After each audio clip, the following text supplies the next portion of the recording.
Welcome to the all new Put a Ring on It Aftershow. We are in week 2.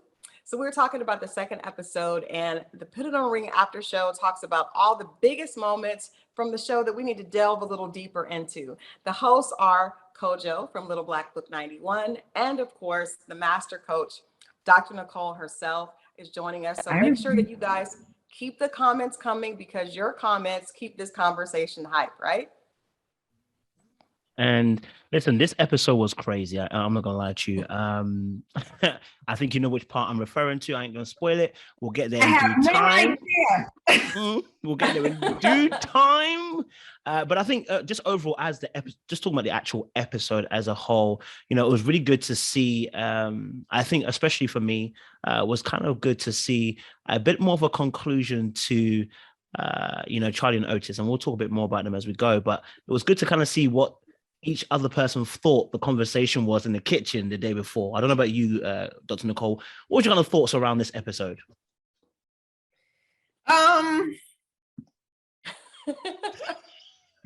much to say, so many words and thoughts, right? We cannot hide who we are in conflict. Conflict is a very interesting dynamic. Mm-hmm. And what we see in episode 2 is people have the opportunity to either keep escalating or to manage themselves and see what is here for me to learn. Because one of the things that's cute about Put a Ring on It, and I always think it's cute because when I say that's not what this is, people don't believe. They're like, Dr. Nicole, I want to come on the show because I want you to fix Kojo. Okay? Fix him. Right? Fix him. And I'm like, that's not what this is. Well, I want to come on the show because you need to fix her. That's not what this is either. But you will have an opportunity to fix yourself.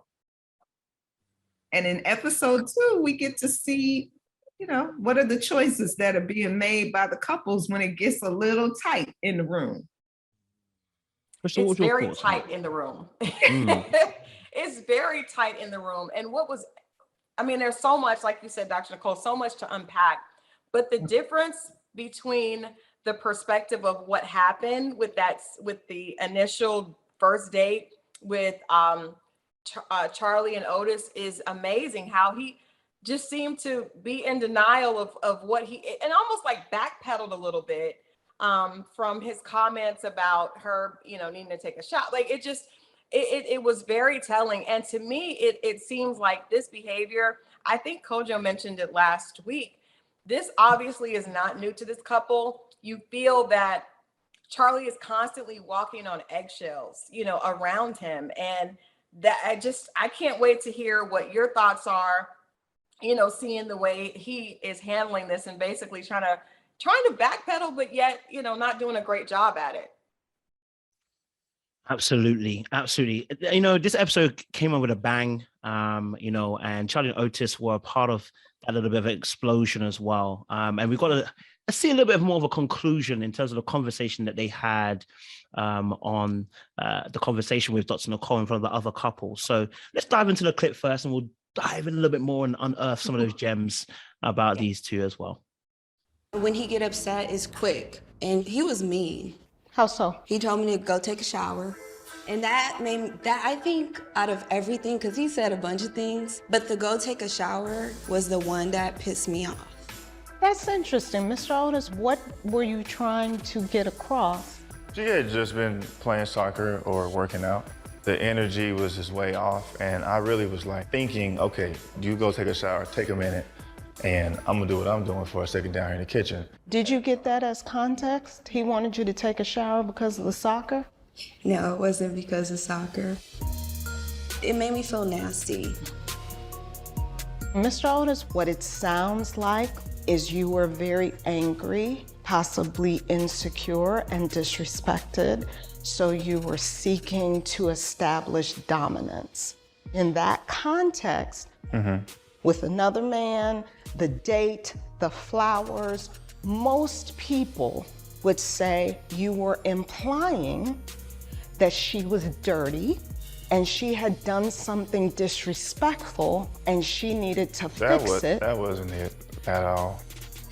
If she took it in a way that hurt her, can you take ownership for the hurt that was caused? For sure, I get that.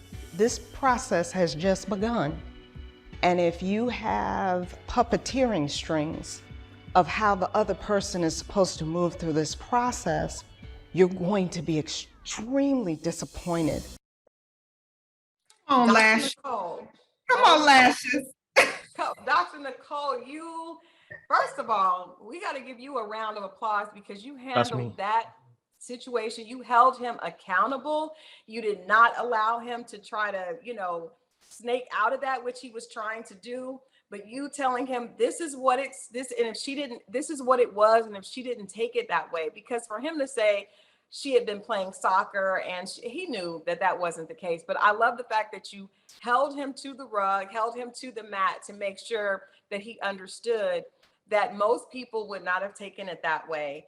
And the fact that he is basically trying to take her down a peg, establishing dominance. That was clearly what he was attempting to do, was to try to, because he felt hurt or he felt disrespected, he was jabbing and, trying to make her feel bad.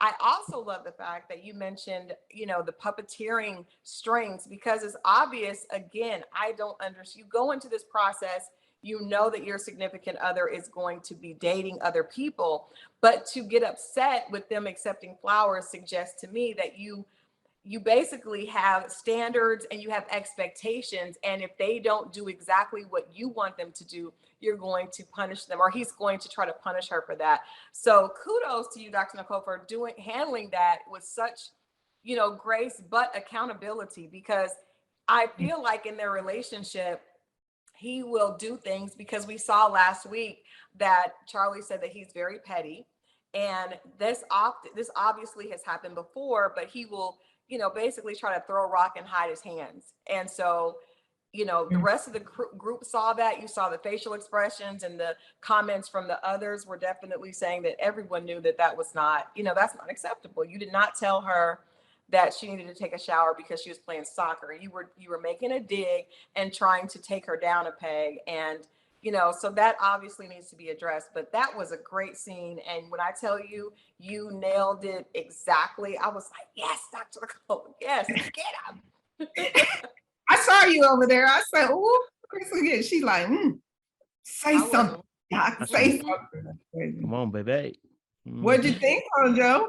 Listen, first of all, I was going to say the same thing Christal was going to say. I said, baby, you snatched his edges. He don't have edges, but he got them edges snatched. Okay. So gathered him up. Yeah, you gathered him up.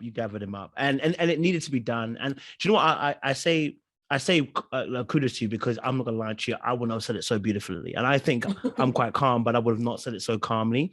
I'd have said, you better get the hell out of here for saying that. Like, where do you, and I think what was concerning for me, let me all jokes aside, where I think it was concerning for me was, you've done what you've done, and we've come into the table now, you're talking with Dr. Nicole and, talking with Charly, and this is an opportunity now to hear yourself and be like, I was kind of mad what I said. I'm sorry. But the lack of accountability here is what concerns me. Because now, when it is being brought to your attention in this moment, maybe later on, but in this moment right now, this is an opportunity to say, Charly, do you know what? I've listened to it. Do you know what? It's mad. I'm really, really sorry. You know what? I'm okay. There's things I've got to work out here. But didn't he double down? He buried his feet in the ground, and stood his ground and said, no, that ain't it. And that is so frustrating in a relationship. I mean, from your perspective, when you see him deflecting, because I think most of us, if not all of us, would have assumed that he meant what he meant when he talked about taking a shower. Where do you go? Where do you go from there as a couple if your partner then now wants to deflect, even when they're seeing things right in front of them? Where do you go from there? So let's be honest, right? Most relationships are two people. That's right. There's not a third party. That's right. Right? So if your pattern is to go to the mat. Whoever hits hardest, whoever gets real out of bounds wins for the moment. Yeah. Now, the other person is bloodied and damaged, which means you're both bloodied in that process. But when it's just the two of you, you can get away with that if the other person adapts to your poor behavior, right? What happens in this scenario, and thank God for this show, we now get to see it from a fourth lens, right? We get to see the couple, 2, then we get to see me, 3, then we get to see 5, actually. The people that are in the room, fourth lens, and then us watching, right? That's 5 people, 5 views of what is happening. He was being defensive. And that has been proven by research to be one of the greatest opportunities for you not to have a relationship anymore, or for it to go really left. Because if you can't see yourself, you will swat at flies that don't exist, right? Because you can't see you. So everything is about what you imagine to be a dig, or what you imagine to be disrespectful, but you can't see yourself. And when you can't see yourself, you cannot see the other person, right? So what we're able to see in this conversation is, does he have self-awareness to recognize in that moment, I was defending something that didn't need to be defended, and I was disrespectful, and I diminished her by my words, my behavior, my actions, and I diminished myself in that process. Well, now there's a third party saying, that's not okay. Decide this day if you're going to self-correct.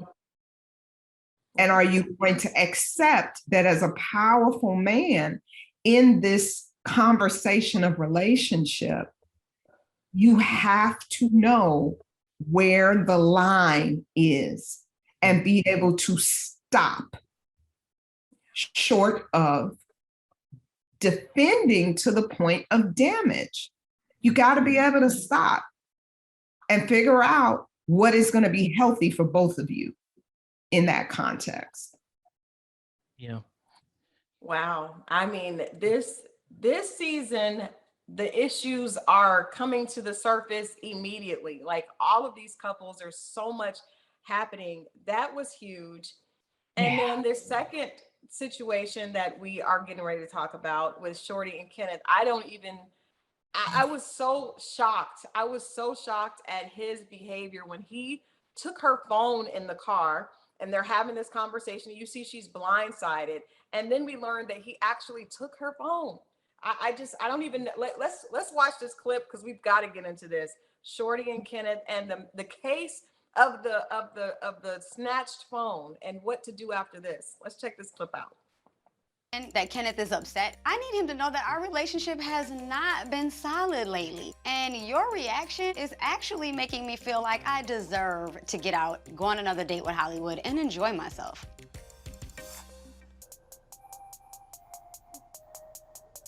This is what you were doing? For what? Stop being stupid. I am finally getting my cell phone back that I have not had because Ken took my phone. And I'm seeing that he has sent himself some of my banking and financial records that have nothing to do with him. Give me your phone. No. Delete them right now in front of my eyes. Already did. In front of my eyes? It's not in there, so it don't need to be deleted. There ain't nothing there. So you're not respecting what I'm saying. I'm asking you to show me that you deleted pictures that you sent out of my phone, and you're basically telling me no. I'm about to do this right. So you're not gonna do it for me? I'm simply, you already violated my privacy. I'm trying to move past that. I'm just asking you to delete the files. Make me feel comfortable in that they're deleted and that there's none saved. We discuss this later? I'm asking you right now. I'm so disgusted. Disgusted.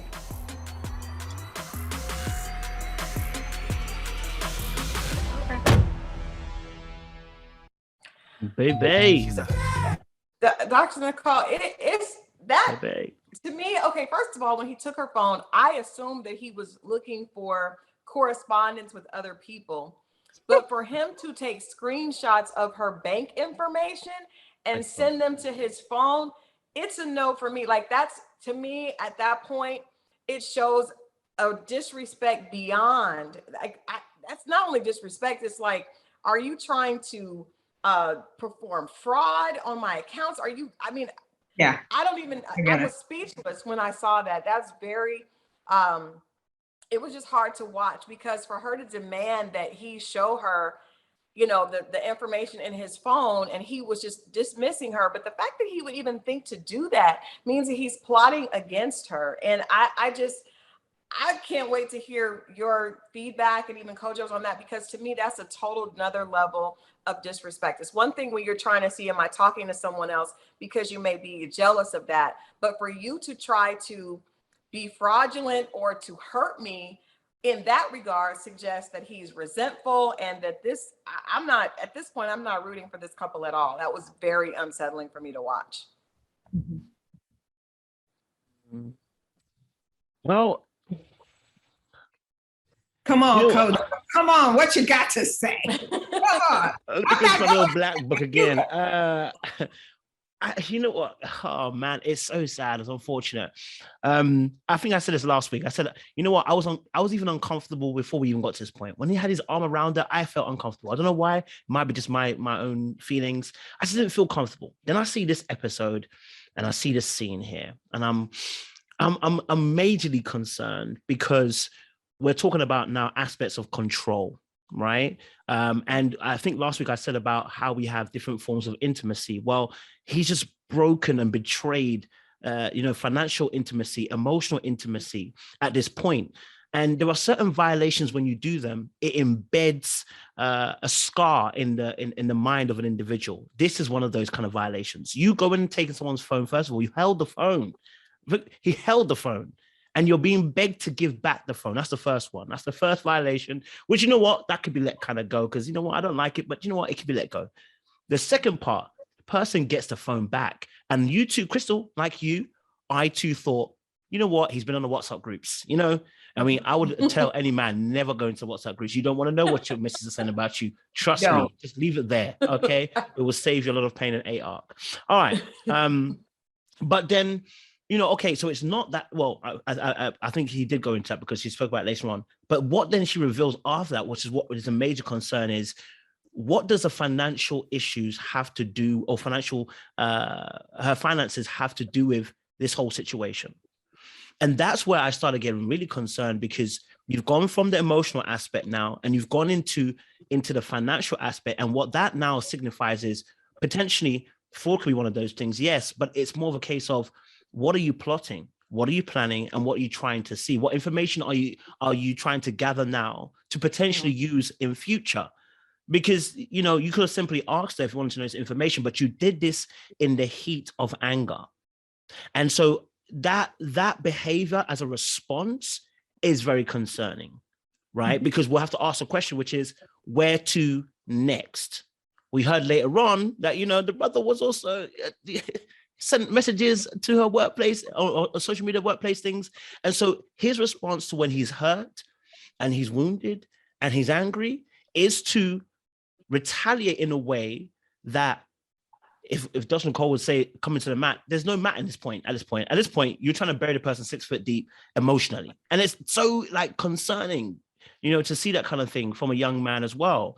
And, you know, when we talk about disrespect, we talk about emotions and we talk about the base of emotions. Anger is not a problem on its own. Emotions don't have a positive or negative. What makes it positive or negative is what the reaction is from the actual individual and how they use it.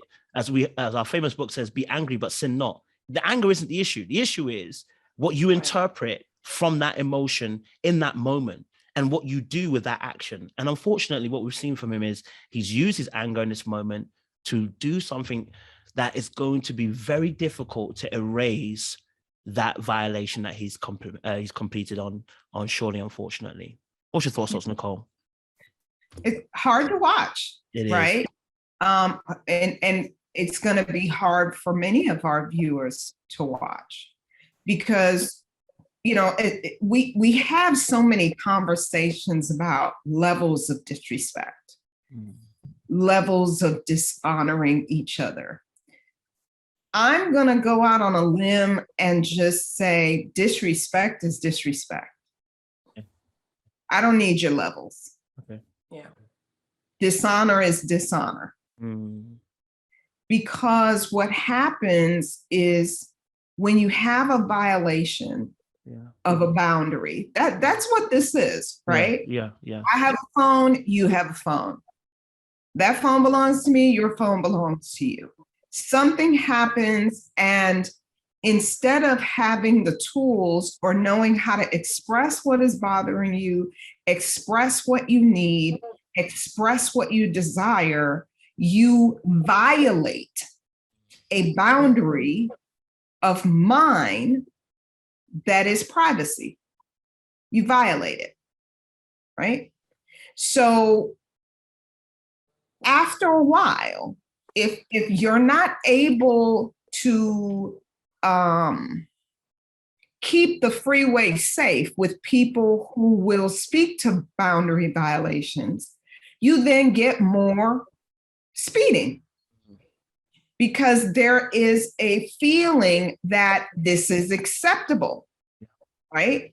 And especially in our community, if we're like, well, this is a level 4 and this is a level 5 and this is a level 2 and this is a level 1. I'm like, oh, everybody's so smart. It's too complicated for me.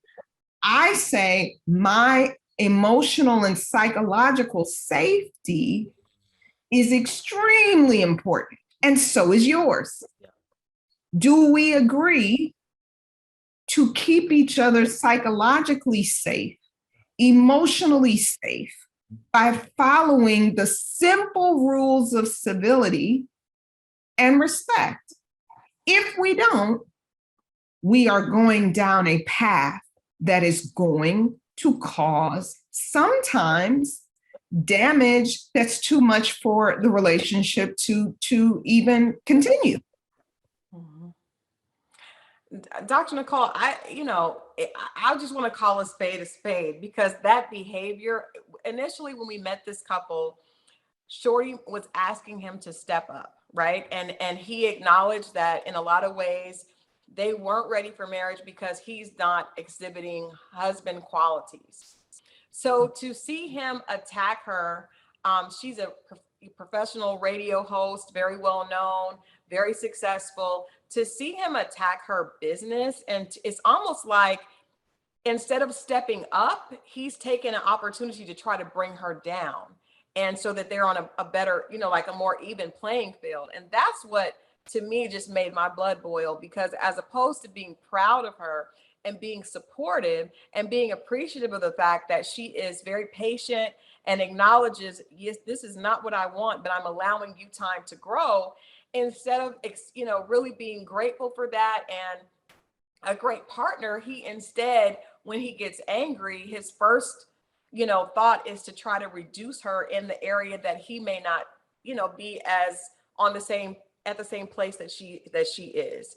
So to see him attack her professional business and then to compromise her bank account and the money that she's earned from doing this, that just, I don't know how you can reestablish trust, because to me, that's a huge red flag that he's not trustworthy and that he's resentful of, her success. And we see this conversation come up all the time with the couples dating, with women that, you know, maybe established in their profession and a few steps ahead in some cases, and trying to find a guy that is a great compliment or that can support them, and to have one that is not only not supportive, but to try to sabotage you. It just, I don't know how she can find a place to try to rebuild trust with him.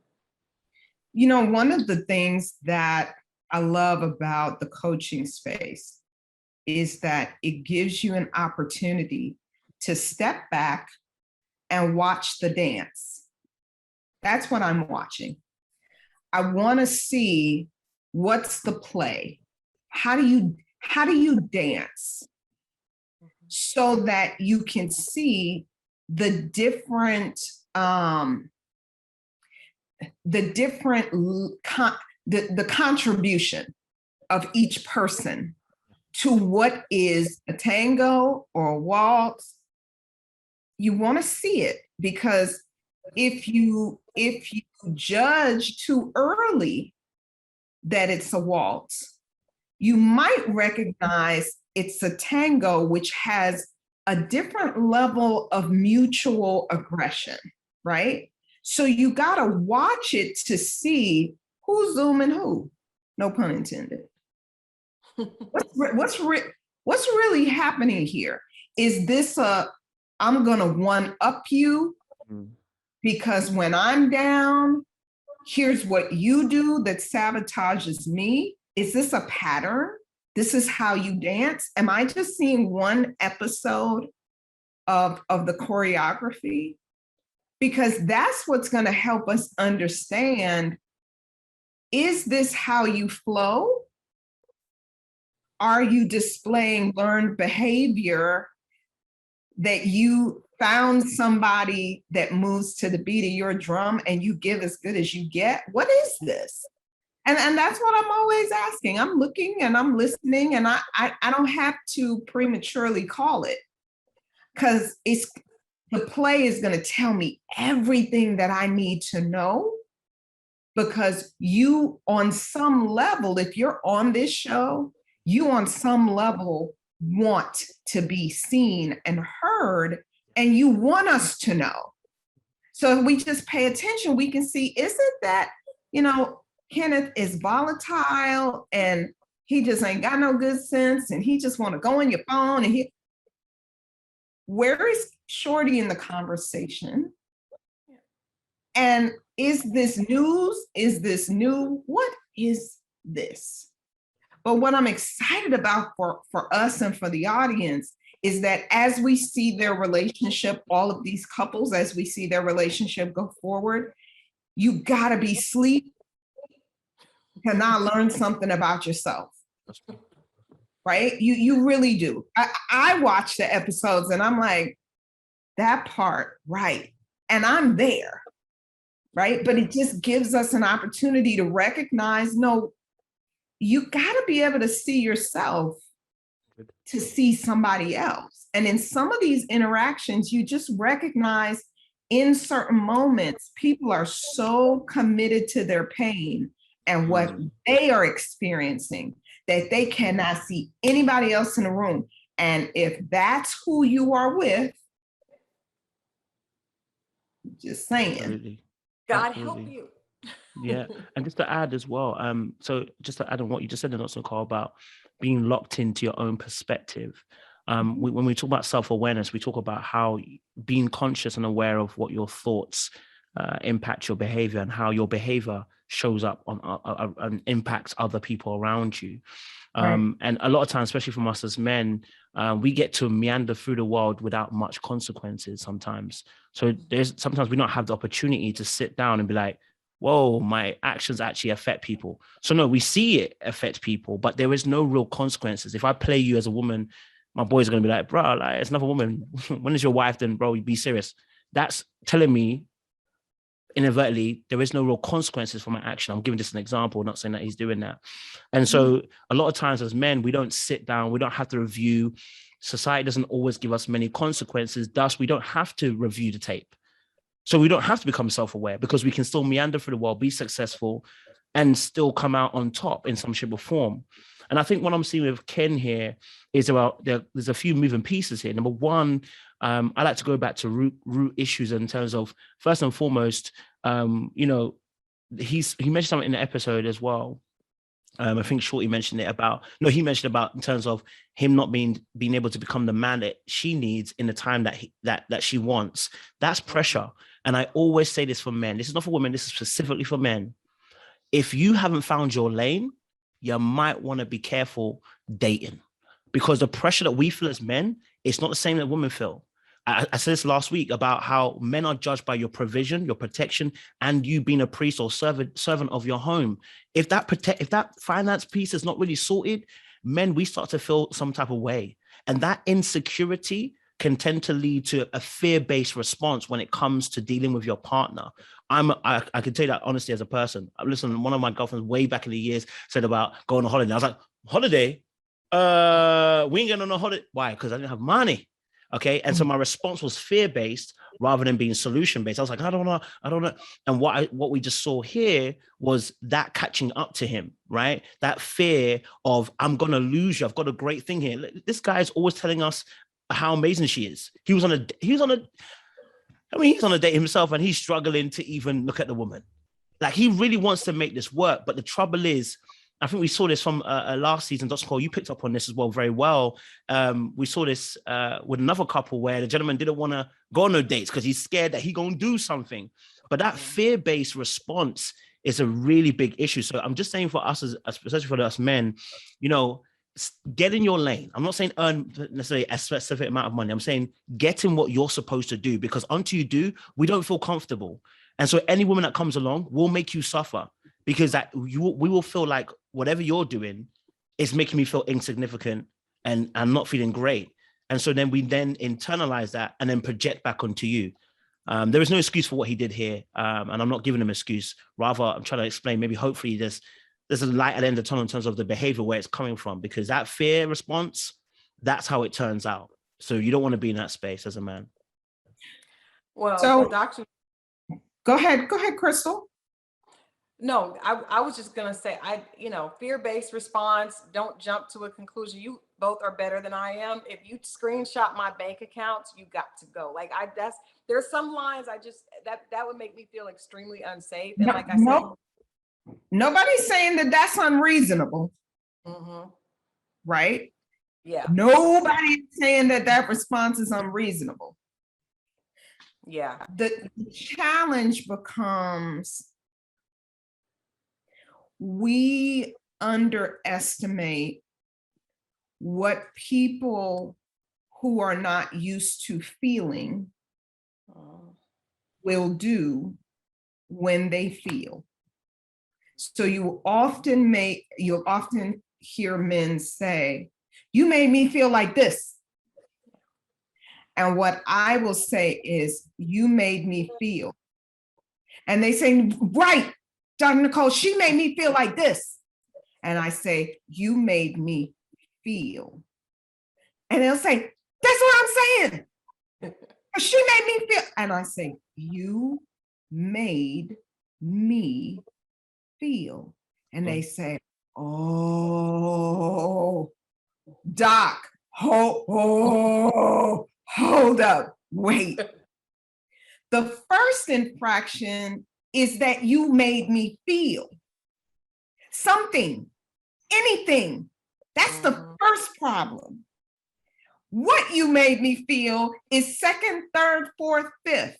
For many men, the fact that I felt something, if I don't know how to feel, sort through my feelings, understand what I'm feeling. This is now a sensory situation. And all I'm trying to do is get back to where I was 10 minutes ago. Right. And some will do anything to get back to where they were 10 minutes ago. Well, speaking of feeling, everybody on this all the couples are feeling things that they're probably not prepared for. So we see this week, the guys are going out on their dates, and surprisingly, we see this clip with Shay and Fonzo. Shay was not ready for how she felt when Fonzo's date showed up to take him out. Let's check out what happened when Fonzo was preparing to go on his date. And Shay had a hard time with what she was feeling at the door. Oh boy. She's a... Who is it? Chantal. Hello. How you doing? I'm good. Gonna let me in? 1 minute. 1 minute? Okay. Why are you so excited? Could you just come You on? don't know this woman. I don't think you should go. Open the door. Yeah, come on. Okay. He's ready. He's ready? Yeah. Hello, how are you? Hey, how you doing? Hello. Well, nice meeting you. Nice meeting you too. Oh, no handshake? Okay. How you doing? Hey, how you doing, Shay? She don't want to hug the part of the room. Oh, okay. How Part you of the room. doing? Nice to meet you. Nice to meet you too. Well, you ready? I'm ready. Yeah. Let's go. Excuse me. You ready? sir. What? I said ready. Let's go. Chantel. Chantel, ready? Chantel. Baby, babe. You said earlier Sweetheart. calling me. So You call look her. beautiful. None of those. Come on, man. We got to go. We're running late. How are you running late? Yes, please. Can you button that? It's broke. I got safety pins. Thank you. Help me out a little bit. Yeah, button it. It's broke. Doing a bit much. Can we leave? This up now. Come on, let's go. Chantel is a woman who's trying to go out with my man, which makes her the ops.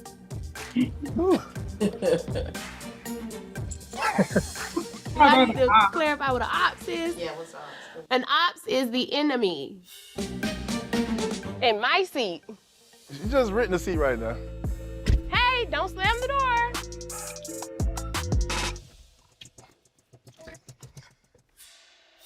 When you step out with my man, I'm watching you.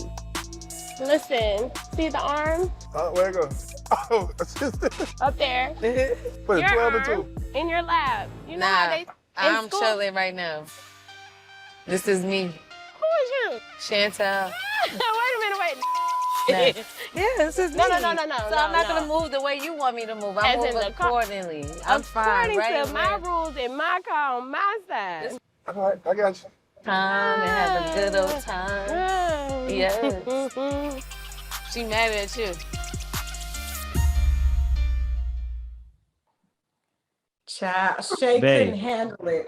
Shay could not handle it at all. I was like, girl, let them Christal, go. did you see the tap, tap, tap? Did you see the tap? Oh, we saw the I tap. thought baby. she was gonna get on the car to stop them. She opening the door. Now, you know, Chantel did have a little Cleveland going on. You know, it was cute, but she really was not. It total shift, because we see Shay last week, you know, very crying and very passionate, and then a whole different Shay when a girl comes to the door. It's like, no, this is my man.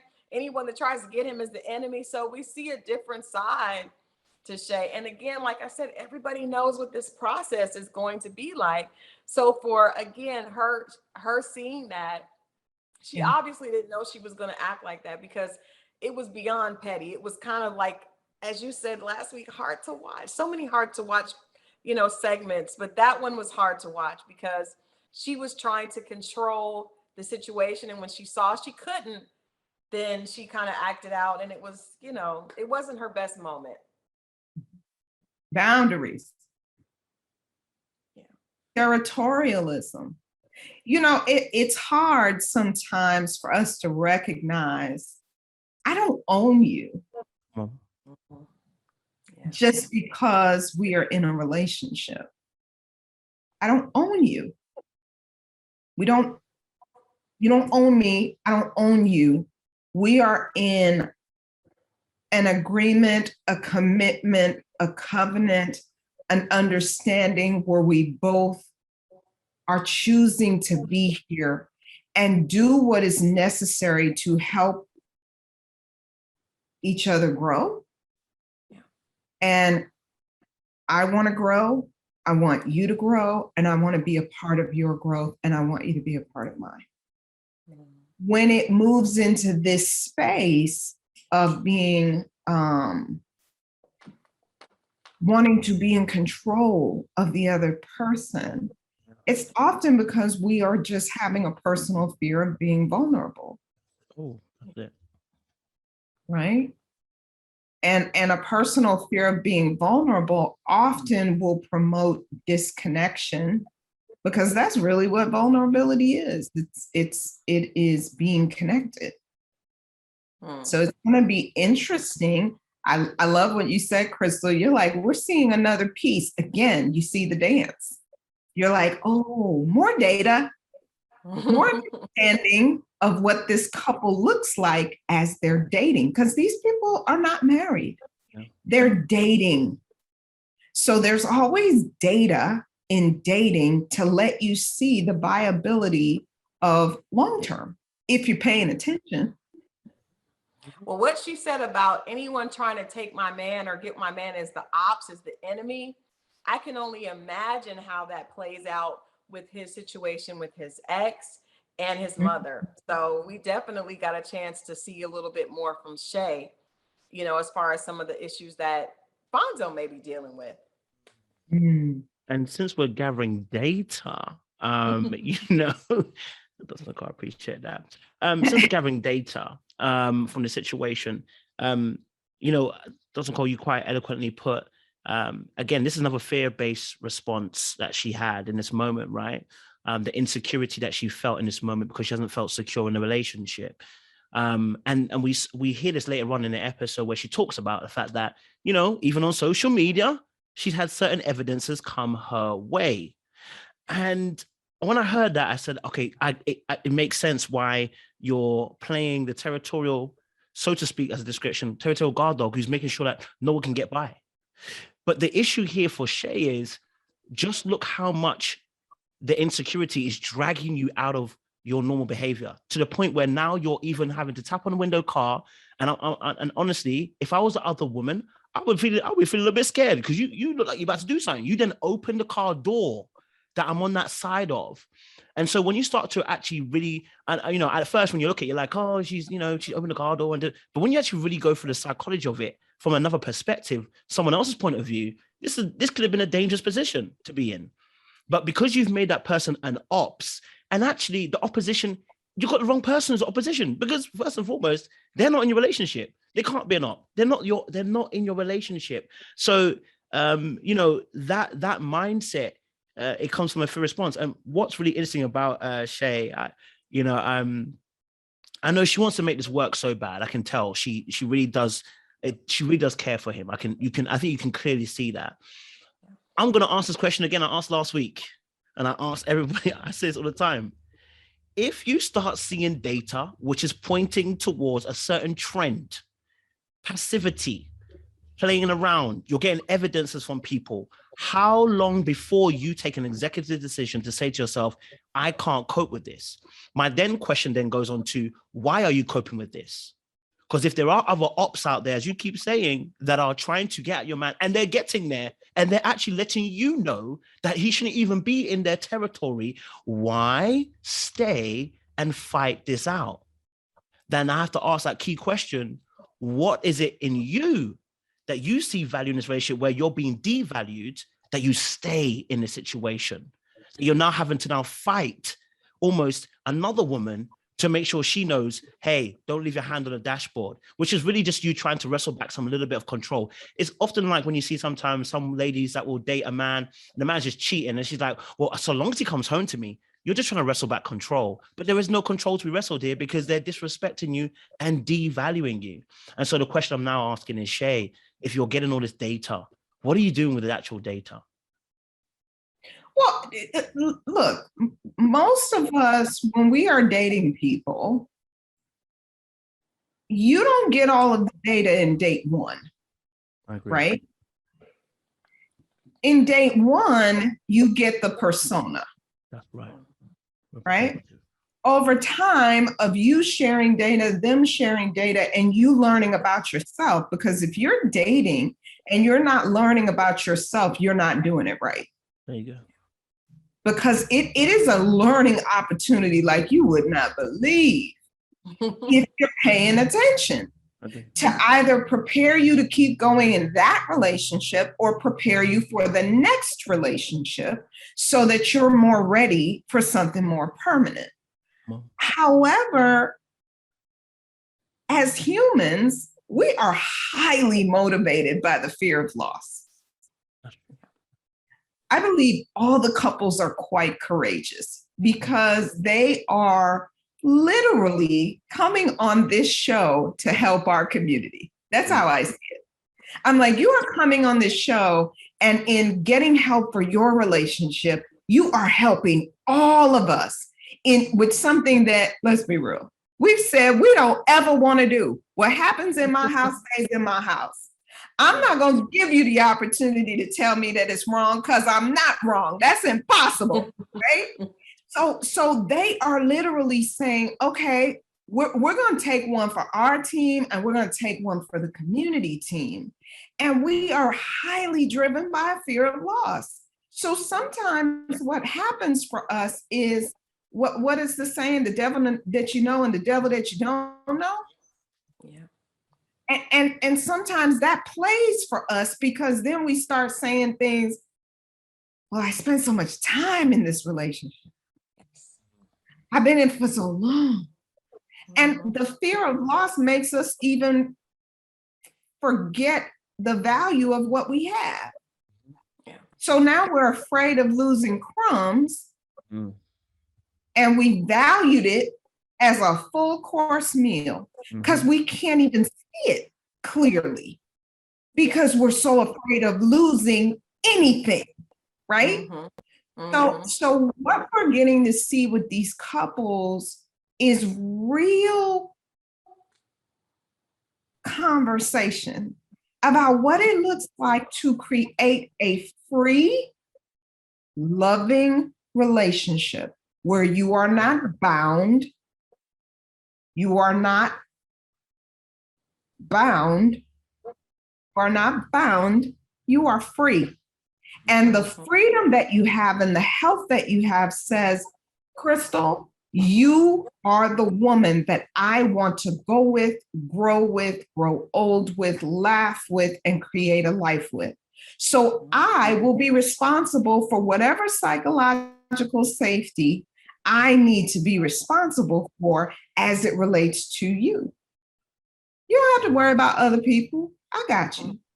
I'm going to keep you safe, right? Versus other people that shouldn't have access to you to cause you pain unless I give them access to you to cause you pain.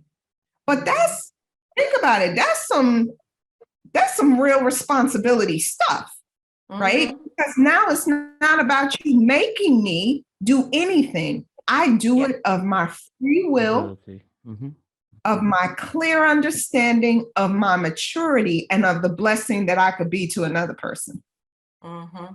Yeah. That ain't no game. That's a lot of maturity, and that's a level of a healthy relationship that I don't think many people get to, because there is this idea that this is mine, I own this person. If they do something outside of what I think they should, or if there's someone around that I think could be a threat, then I go into, control mode and try to control the situation. And so the idea of being with someone because we both want to be there, I'm not going to try to make another person the enemy. There is not an enemy in the situation. If that person goes, then they were supposed to go, and believing that you deserve the absolute best, which is we're seeing in all these couples. What I love about these couples is they're very different. The issues are very different, but we're seeing that they're all coming to the surface so quickly. The issues are coming so quickly, but they're different, and they're things that, everyone is dealing with. So I definitely agree. It's like a reflection of what is happening in the dating world across the country. People have these issues, but most of the time we are using our own tools that don't work in that insanity cycle, doing something over and over again and getting that same result. I think there was like this saying that older people would say, if you have something, you let it go, and if it comes back, then it's truly yours. This show is the definition of that saying. Absolutely. Wow. Absolutely. Well, guys, I said guys, ladies, we have come to an end of this fabulous show. There's been some great points been made. I know. It's like the time just flies. I don't know where it goes. It just goes, But listen, audience, it's been another amazing show this week. We appreciate Christal and Dr. Nicole joining us again to give us their expertise and their thoughts and their opinions on what we saw on the latest episode. Don't forget, make sure you leave a comment down below in the boxes where you can see yourself and just write a comment, right? Just write a comment. Have your say so. I know you guys are opinion. I see you guys on Twitter. Okay, so let us know your thoughts. And don't forget, like, share, and subscribe to Own TV. Don't forget also to follow Christal XO on YouTube and also follow Dr. Nicole on Instagram as well. And hey, let's not forget about me out here, okay? Subscribe to my channel, Little Black Book, okay? You know what we do over there, all right? But it's been amazing again once more. We will see you guys and ladies next week for another explosive breakdown of Put a Ring on It, episode 3. We'll see you again very, very soon. Goodbye. Bye, everybody. Stay hydrated, baby.